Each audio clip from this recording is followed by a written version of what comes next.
The last midweek update of the year going to be. We're going to jump right into some things.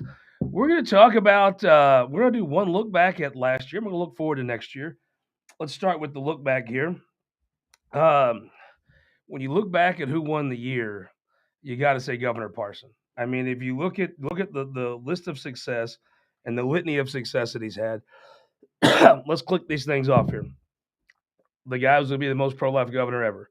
Now, there's no abortion in the state of Missouri, zero. Every gun bill that you could see, we ever think of, passed. Cut taxes. Had a ag bill that couldn't get done in regular session twice. He comes out, has a special session.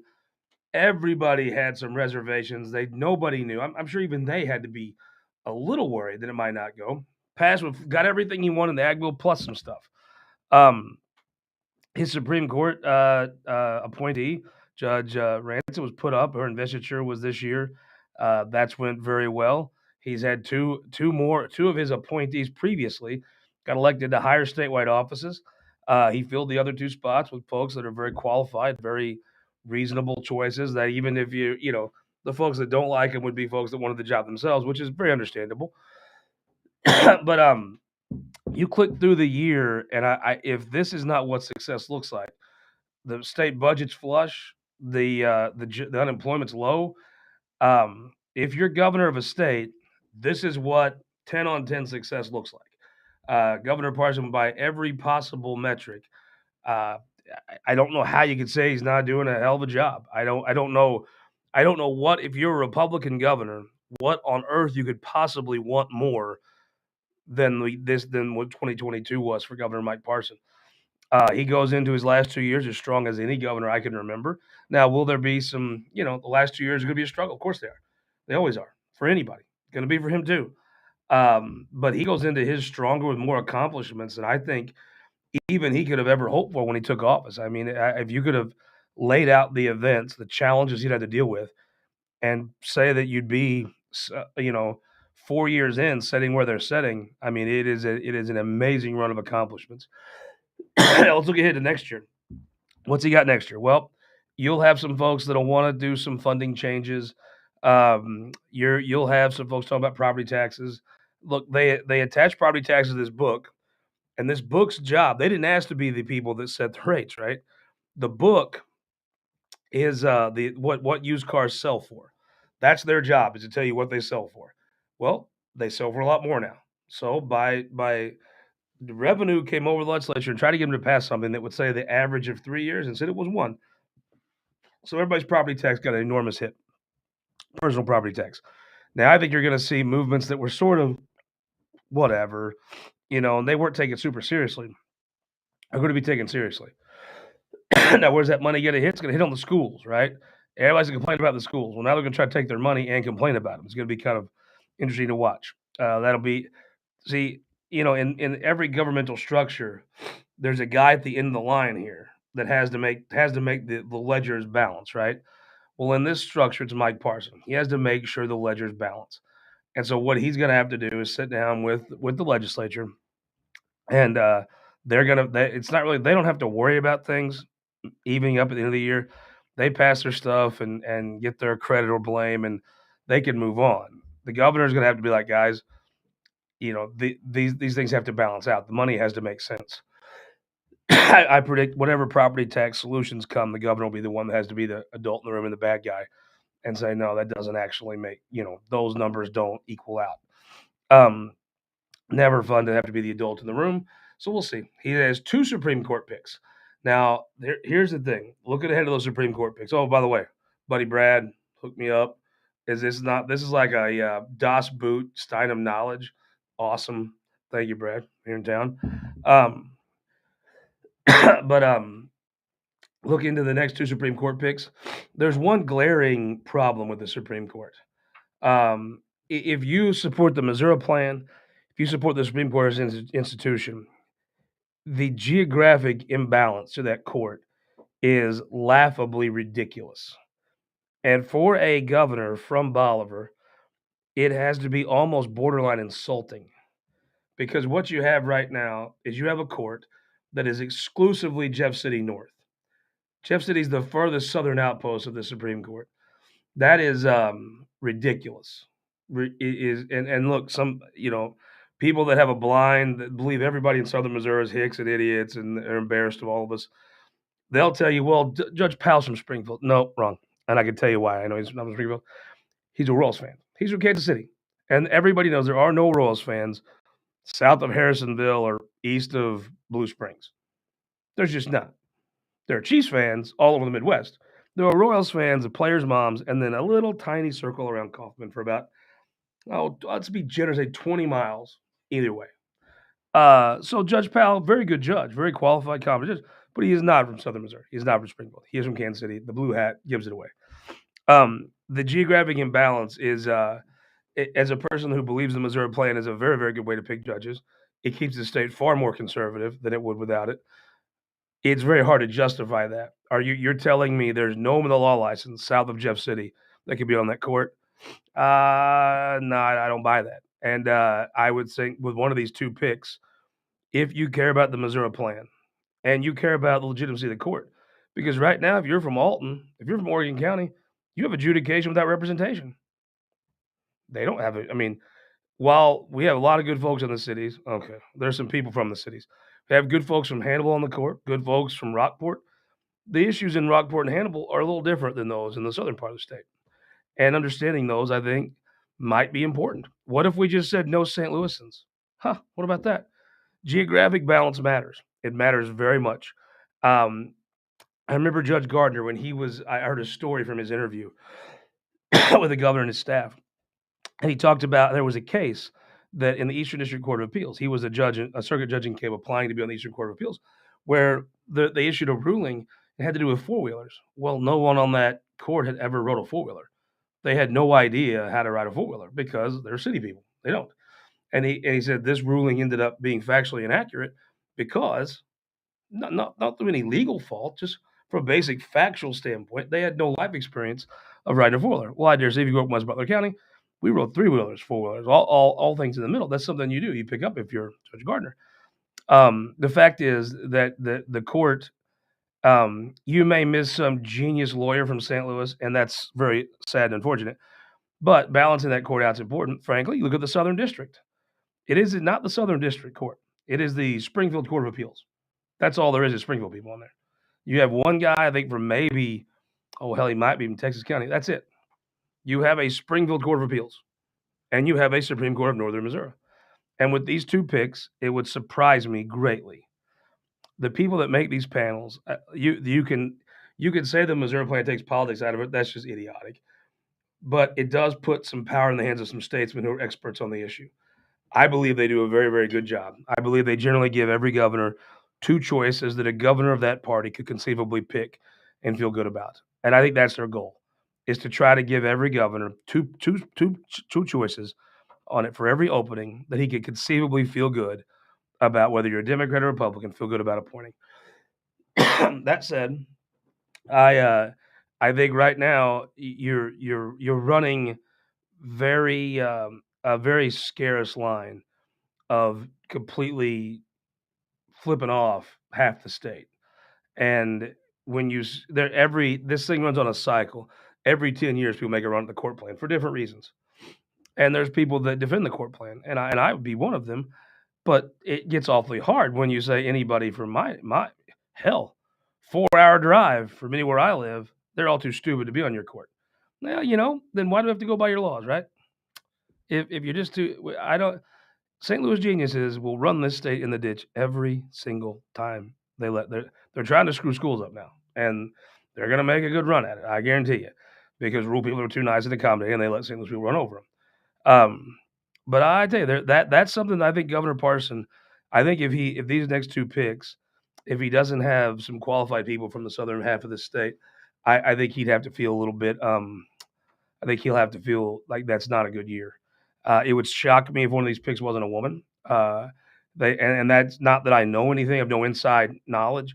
I just know that this governor and his staff have appointed women to high positions when they've been given the chance to over and over.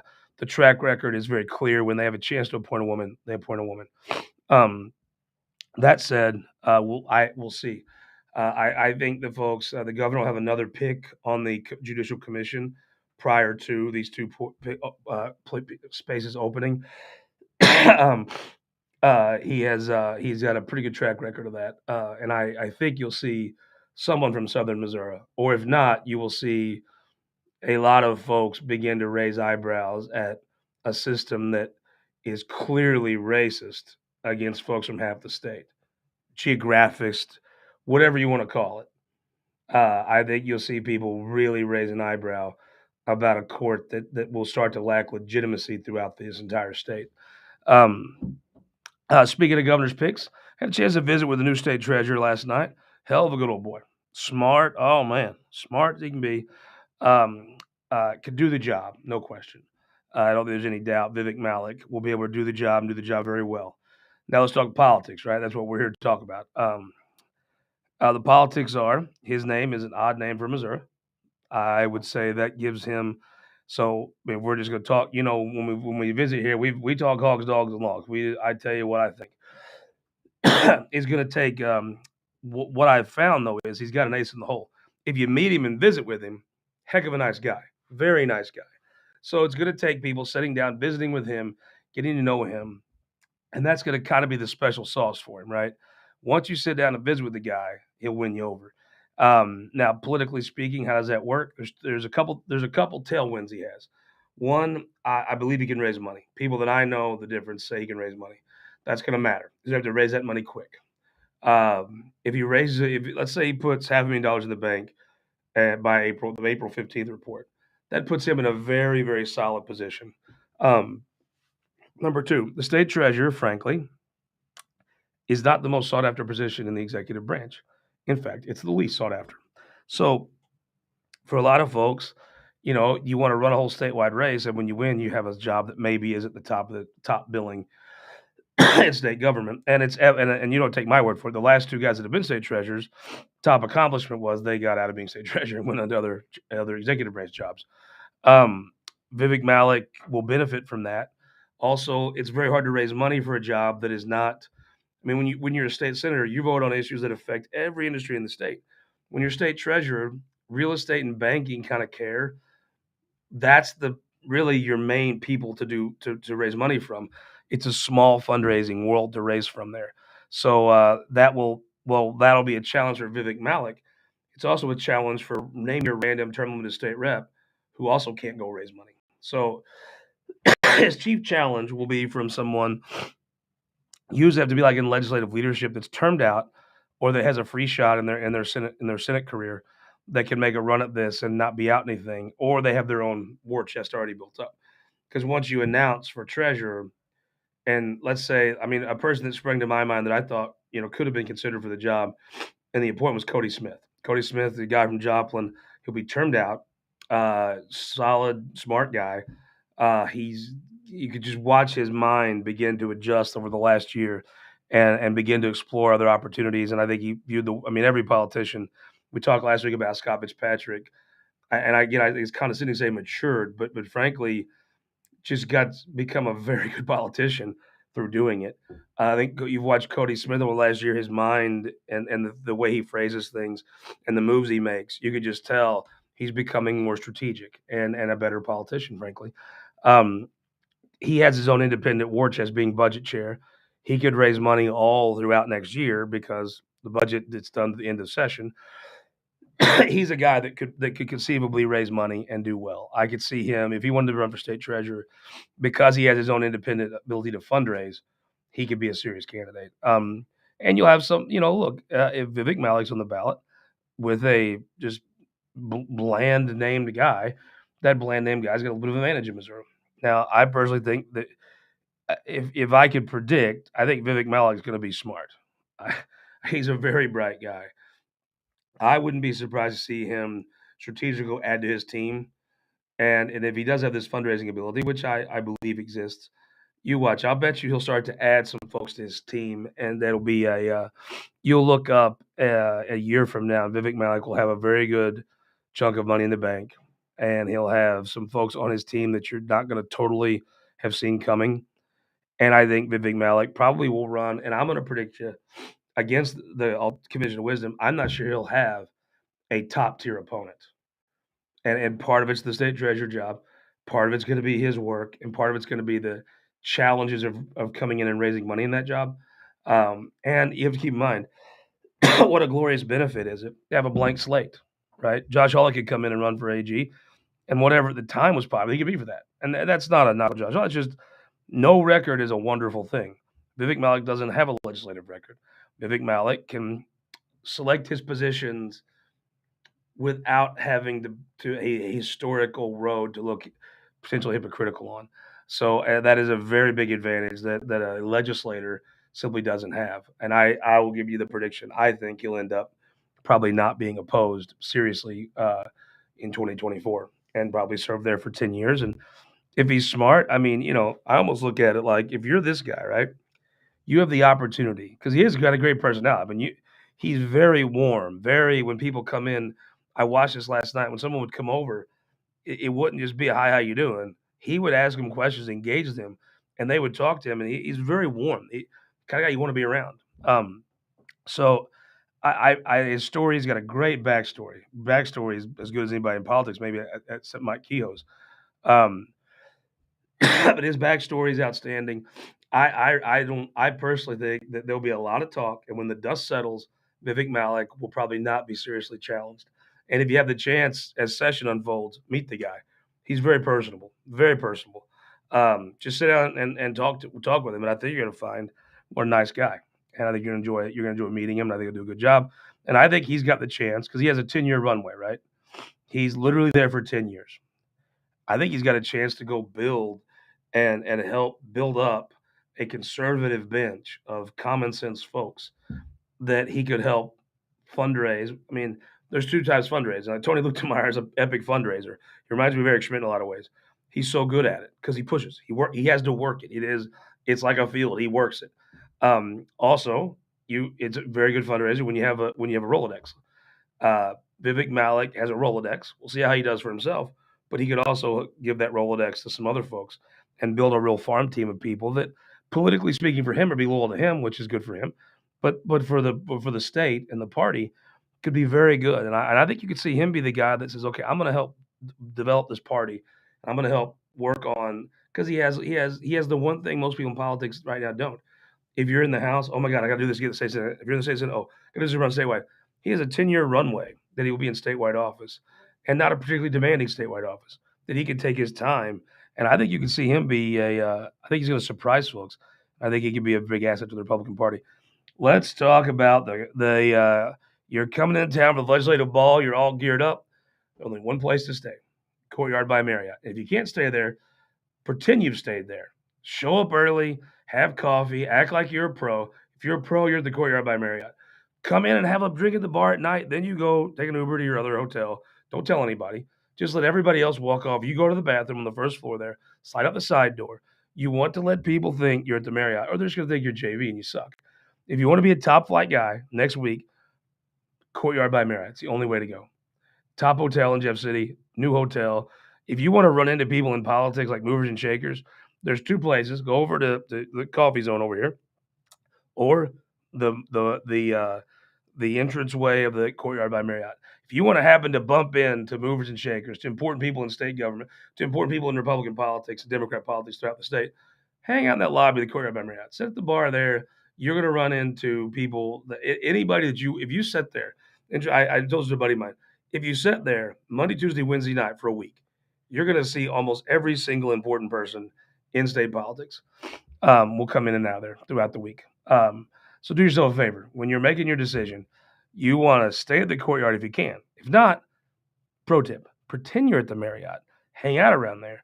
Then, go down to the slum that you had to rent because you didn't listen to me and book your rooms early at the Courtyard by Marriott.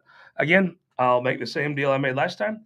Check the prices. Sometimes it might be a little more. Sometimes it might be a little less. But look at my new handy-dandy wallet my mama got me for Christmas. Right now, you'd expect me to have cash, right? Google me.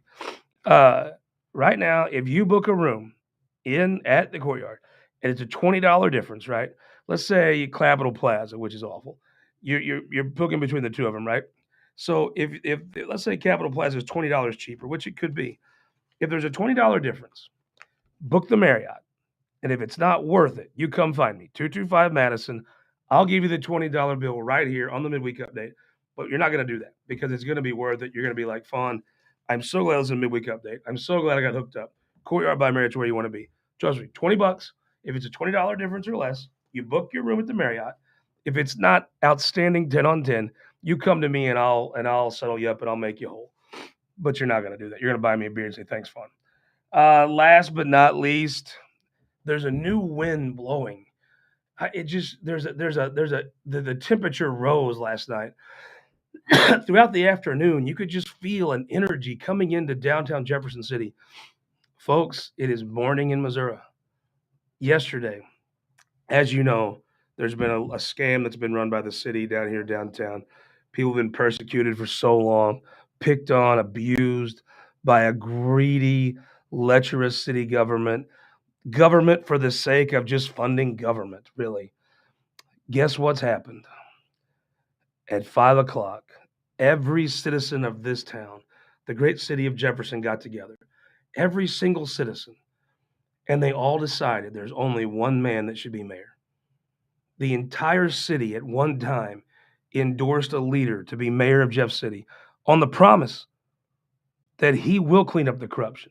He will stop the petty theft and scams. Honestly, I think it would be better if they just had city employees sit out and rattle cans for change than to do the meter maid scam. I think that would be more dignified. Ron Fitzwater at 5 o'clock is now unopposed. Filing is closed for mayor of the city of Jefferson. It's like a new wind. You could tell the Lord even smiled. Today it's 60 degrees and sunny. It's just a whole different approach to government. Instead of a government focused on taking pictures of itself and scamming its citizens, it might be a government that just works for regular people. It's going to be a whole new world. I'm so happy for the citizens. Now, again, there's about 2,290 some hours until he actually takes office. So we're all going to have to hunker down together. But we're going to get the next 2,200 hours together as a community. It's not going to be easy. I'm sure they're going to rip you off at every turn. Oh my God. That city will be grabbing every nickel it can. They'll be shaking people down. But your redemption draweth nigh. 2,200 hours from now, a whole different city, whole different attitude. I'm going to buy him a broom because I can't imagine the job he has cleaning up that entire culture. Taking a city whose culture is focused on how much can I shake out of you to what can I do for you? It really, I think his speech could be, ask not how many nickels the city of Jefferson can shake out of a working person, but ask what the city can do for that working person. It's just a whole different attitude. The air is fresher. It's just a whole different environment. Um, I really think it's going to be a terrific day. And I just think you've got a grown up who is just going to run the thing. Are you going to get a parking ticket? Yes, you are sometimes. Of course you are. Are you going to get 7 in 20 minutes? No, probably not. I tell you, this is a toast to every single person in the city of Jefferson. Every single person who came together and in one accord and in one mind endorsed a great leader who I think is going to do very great things for the city of Jefferson. This parking thing, a guy like Ron Fitzwater will fix this in 20 minutes. I know they're already saying, oh, he can't touch us down at City Hall. We're bigger than any government. The people can go stick it. I think Ron Fitzwater fixes that problem in probably 10 minutes. And then there's so many other things to work on. But let's just say something doesn't happen. Speaking of leaders and patriots, Senator Justin Brown, Senate Bill 369, 369er. It's such a common sense thing. It takes a leader. Justin Brown's a farmer. He's just a common sense Missourian. It took this kind of common sense person to bring this up. If you drive up from Nixa, from Dexter, you drive down from Palmyra, you don't have to see another Palmyra massacre on your windshield of tickets. It'll have to be a post-certified cop, no mullet-wearing meter maid, within a mile of the Capitol. Only a cop can write you that ticket. What a Marvel concept. That way, here's the funny thing. The city of Jefferson is a very well-run city. It's bizarre to me how it ever got here, but it got here. I think really Justin Brown's bill should still move. I noticed this president of the Senate came right out and said, "Yes, this is a great bill." I anticipate him referring it on the day that he makes committees. I mean, I've spoken to the minority leader about this. I think he thinks it's a great idea. Um, I mean, what you're gonna come down to is, does the state have confidence Ron can fire these people? And I have confidence in him, but I can understand how some folks would be like, I mean, look, right now, City Hall, they're like, oh, he can't do anything to me. I'm a bureaucrat. I outrank these petty citizens that are just people we should just rip off for money. And that city council, they don't tell us what to do. It'll be interesting to see if the bureaucracy is right, if they do hold sway, or if the people do. And I think if the people don't hold the sway, then I do think the state has to step in. I mean, it's kind of their job to step in. I'm a local control guy, but you don't do it through the whole town. You just do it through a little bit around the Capitol. So, congratulations to Vivek Malik. I think you've heard my Stein of Knowledge prediction that he will run and he won't be seriously challenged. He'll be challenged, but I don't think there'll be a top flight, well funded candidate. You may be surprised, but I won't be if there's not. Um, Congrats to the governor. What a heck of a year. Congrats to Senator Brown, probably the most consequential piece of legislation that's been filed. And congrats to everyone in the city of Jefferson for your decision. Every single person here's decision. But there's only one leader that should step up and be mayor, Ron Fitzwater. We'll see you next week for a midweek update here, and then we'll be talking what's going to be on the television show next Sunday because we're off again this Sunday. As you can tell, I get to laze around, don't have to get a haircut, don't have to shave. This is actually what it looks like if I don't shave for 3 weeks. I have facial hair like an Amish woman grows leg hair. It's just not great. Kelton over here is peacocking his beard around. But no, seriously, we're off again this Sunday. We'll be back next Sunday this week, and we'll be back here next Wednesday